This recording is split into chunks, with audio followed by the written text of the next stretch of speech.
जीवन में धर्म कैसे कमाना है, धर्म को बढ़ाना कैसे है, यह सिखाता है। शनिवार के दिन तिल की चीजों का दान करने से, तिल मिलाकर के हवन इत्यादि करने से अपमृत्यु नहीं होती, यानी अकाल मृत्यु नहीं होती है। रोज स्नान करें। श्री शिव महापुराण में 5 चीजें बड़ी अनिवार्य बतलाई गई हैं। नित्य स्नान करें, स्नान तत्पश्चात 1 माला करें, लेकिन नित्य करें। अपने गुरु के द्वारा दी हुई माला मंत्र का जाप जरूर करें। शिव के प्रांगण में शिव स्थल पर बैठ करके जो अपने गुरु मंत्र का जाप करता है वह 1000 गुना फल प्राप्त होता है, वह मंत्र सिद्ध हो जाता है। सिद्धि देने वाले श्री भगवान शंकर 1000 गुना फल उसको प्रदान कर देते हैं। तो जब करें 1 माला करें, लेकिन नियम बनावे कि नित्य हम जप करें।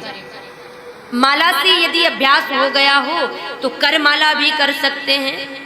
हाथों में कर माला जो साधु संत लोग करते हैं, फिर कर माला की भी आवश्यकता नहीं पड़ेगी। जब अभ्यास हो जाएगा तब मन से एक एक श्वास से राम राम निकलेगा, और ज्यादा भजन बढ़ेगा तो पसीने से खुशबू राम नाम की निकलेगी। चेहरे पर तेज भजन का आ जाएगा, फिर क्रीम पाउडर लगाकर चेहरा चमकाने की आवश्यकता नहीं पड़ेगी। वह भजन का तेज होगा, भजन का प्रताप होगा, भजन का बल होगा।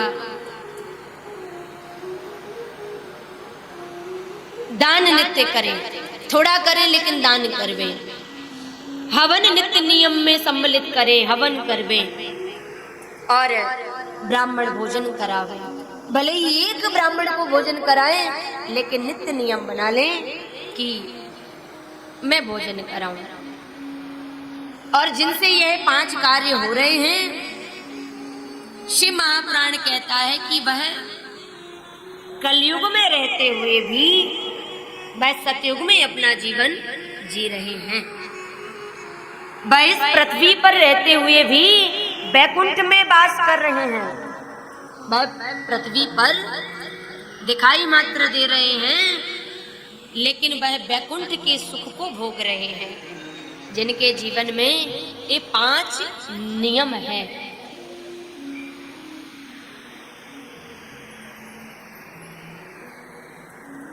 पहले 5 प्रकार के हवन प्रत्येक घरों में होते थे। माताएं 5 प्रकार के हवन करती थी।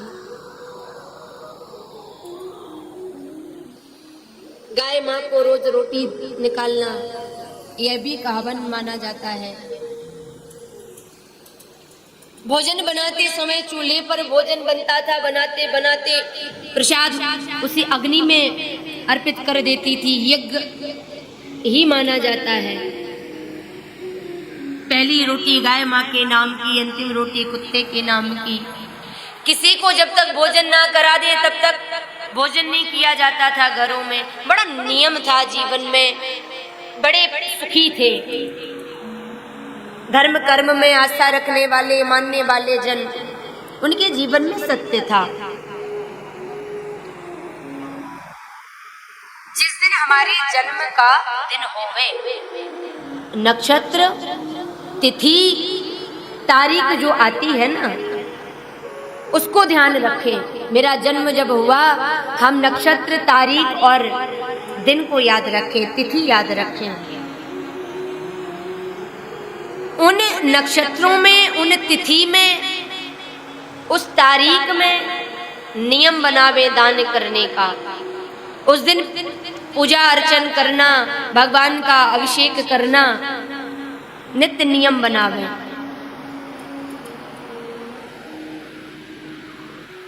यहाँ तक लिखा है पुराणों में कि जिस दिन आपका जन्म हुआ वह दिन आपके जीवन का सबसे महत्वपूर्ण दिन होना चाहिए।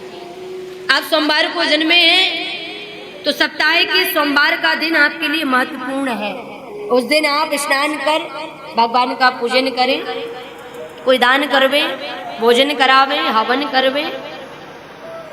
उस दिन को अपने जीवन के मंगल कार्य के लिए नियुक्त कर लेवे।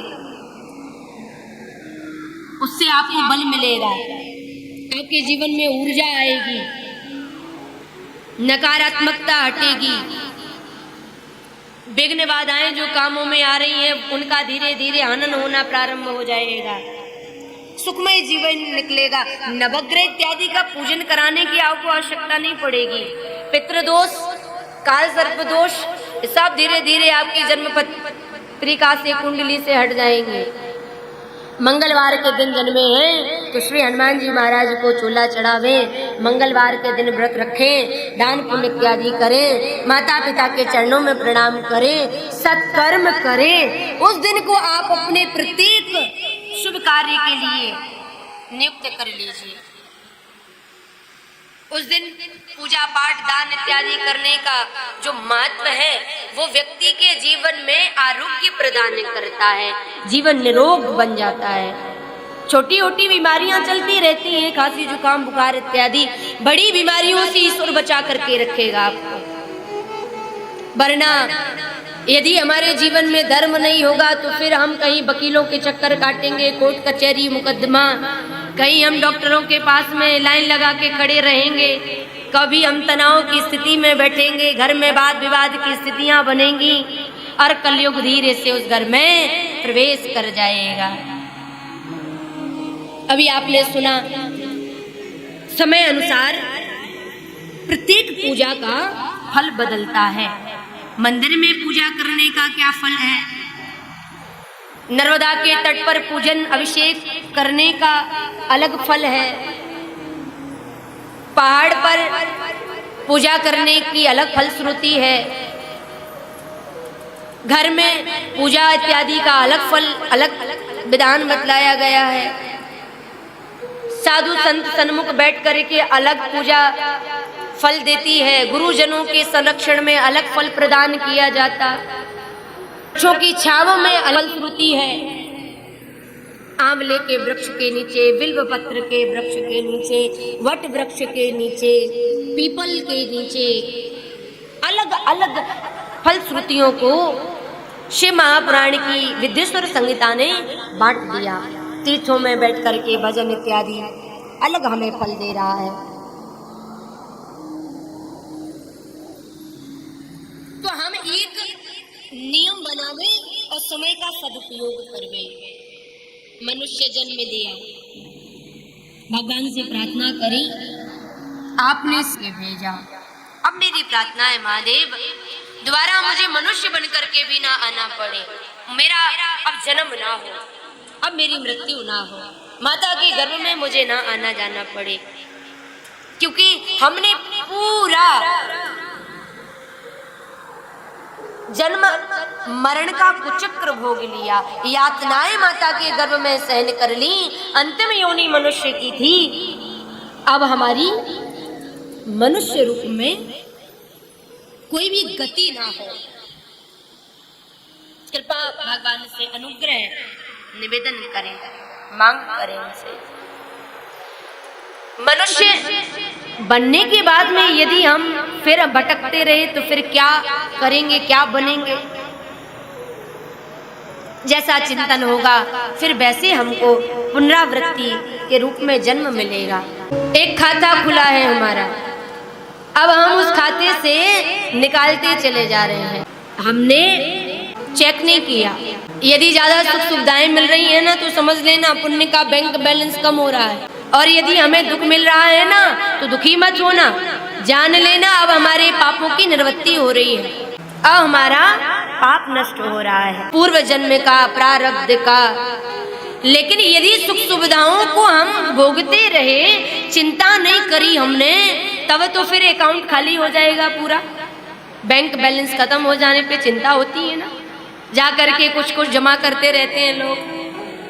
तो फिर हमें और सत्कर्म करना है और धर्म कर्म में आस्था रखनी है और ज्यादा अपने कर्म को बढ़ाना है। सतयुग में पूरा फल मिलता था हमको 100%, फिर त्रेता आया 75% मिलने लगा, एक तिहाई। द्वापर में क्या हुआ, आधा मिलने लगा 50%, लेकिन ये जो कलयुग है ना, इसमें केवल 25% ही फल मिलता है। याद रखिएगा, 75% तो हमसे इतने अपराध हो जाते हैं, इतने अपराध हो जाते हैं कि कुछ पूछो ही मत।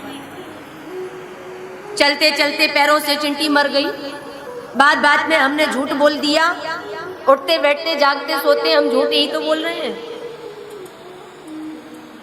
छल, झूठ, कपट, राग, द्वेष, ये सब पाप कर्म ही तो कर रहे हैं। 75% हमसे अपराध हो रहे हैं। हम याद करें इस बात को, तो हमें और ज्यादा नाम जप बढ़ाने की आवश्यकता है।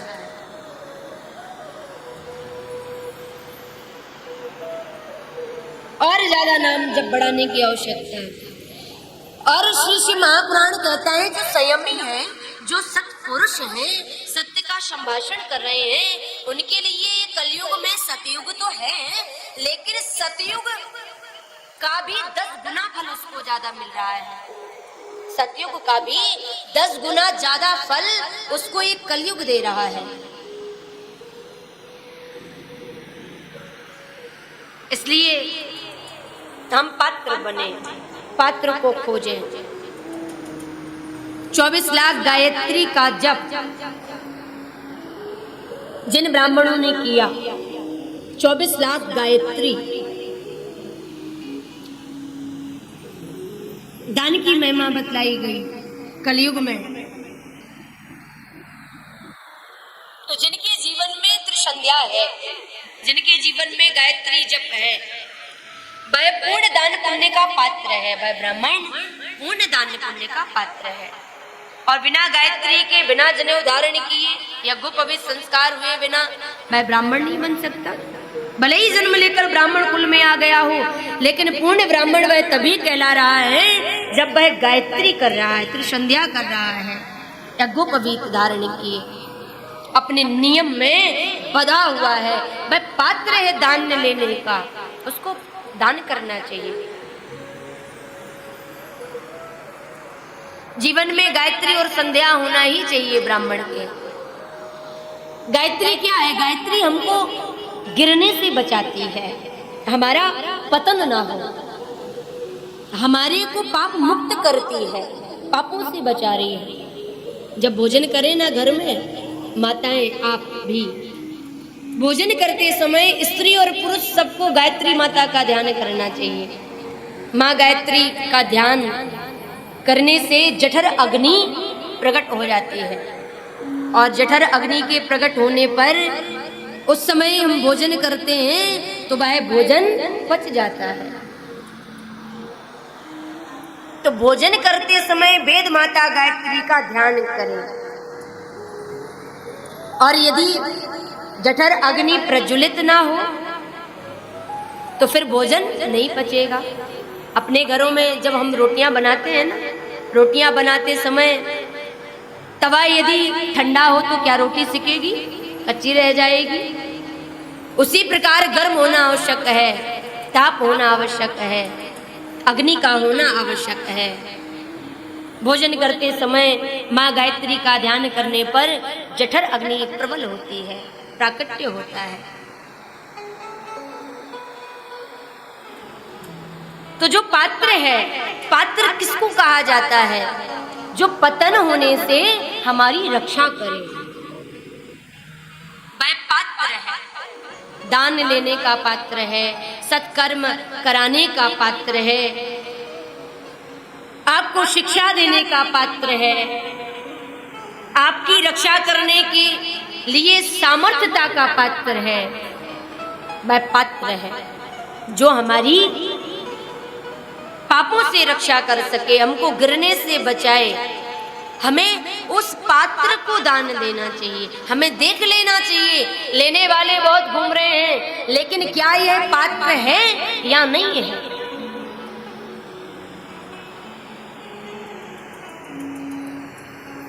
हम पात्र को दान क्यों देते हैं? क्योंकि वो हमको भ्रष्ट होने से बचाएगा, हमको गिरने से बचाएगा। कहते हैं ना, बेटी सुपात्र को देना चाहिए। क्यों कहा जाता है? इसलिए गाय सुपात्र को देना चाहिए। सहयोग हम किसी का भी कर सकते हैं, लेकिन हम दान किसको दे सकते हैं? जो पात्र हो। श्री शिव मंदिर में एक प्राचीन शिव मंदिर है, यहाँ भगवान शंकर साक्षात विराजमान है। हम लोग भगवान शिव को ही कथा सुना रहे हैं, शिव के सामने ही कथा को सुन रहे हैं। हमारे भावों को शिव देख रहा है, हमारे विचारों को शिव देख रहा है, उससे कोई बच नहीं सकता। और मैं तो कहती हूँ संसार के सीसीटीवी कैमरे से बच जाओगे, लेकिन भगवान के सीसीटीवी कैमरे से बच पाना बड़ा कठिन है। इसलिए विचारों को टटोलते रखिए, बार बार अपना आंकलन करते रहिए।